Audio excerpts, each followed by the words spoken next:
معزز سامعین، السلام علیکم ورحمۃ اللہ وبرکاتہ۔ آج آپ لوگوں کا ارمان ٹی وی پہ ایک بار پھر خوش آمدید۔ مرض کی دو قسمیں ہوتی ہیں۔ آج کی ویڈیو ہماری اسی ٹاپک پہ ہے۔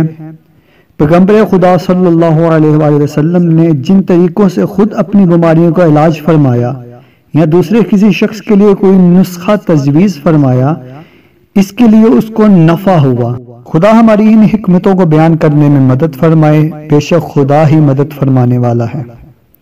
چلتے ہیں ہم اپنی ویڈیو کی طرف۔ مرض کی دو قسمیں ہوتی ہیں، دلوں کی بیماری، اجسام کی بیماری۔ ان دونوں اقسام کی بیماریوں کا ذکر قرآن کریم نے فرمایا ہے۔ پھر دل کی بیماریاں بھی دو طرح کی ہوتی ہیں، ایک شک و شبہ کی بیماری، نمبر دو شہوت و گمر ہی کیا مرض۔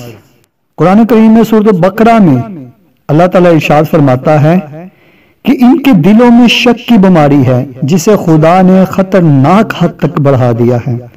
قرآن کریم میں ایک اور جگہ پہ ارشاد ہے، سورۃ النور، جب ان کے سامنے خدا اور اس کے رسول کا حکم ماننے کی بات رکھی جاتی ہے تو ان کی ایک جماعت انکار کر بیٹھتی ہے، اور اگر ان کا کوئی حصہ ہو تو اس سے لینے کی غرض سے یقین کر کے ساتھ لپکتے ہیں۔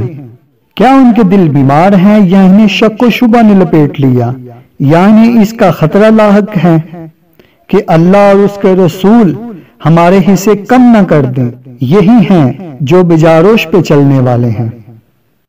جن چیزوں کا احتباس اور استفراغ دونوں ہی سے انسان اذیت پاتا ہے وہ 10 ہیں۔ نمبر 1 خون کا جوش مارنا، جسے حجام دم کہتے ہیں۔ نمبر 2 خشک منی، ہیجان منی، جو غلط انداز سے اخراج کرنے پہ مجبور کرے۔ نمبر 3 پیشاب کی شدت۔ نمبر 4 پخانے کا زور۔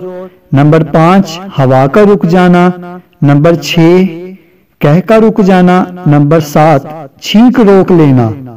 نمبر 8 نیند کی شدت میں اس کو اچاٹ کر دینا۔ نمبر 8 بھوک کی شدت۔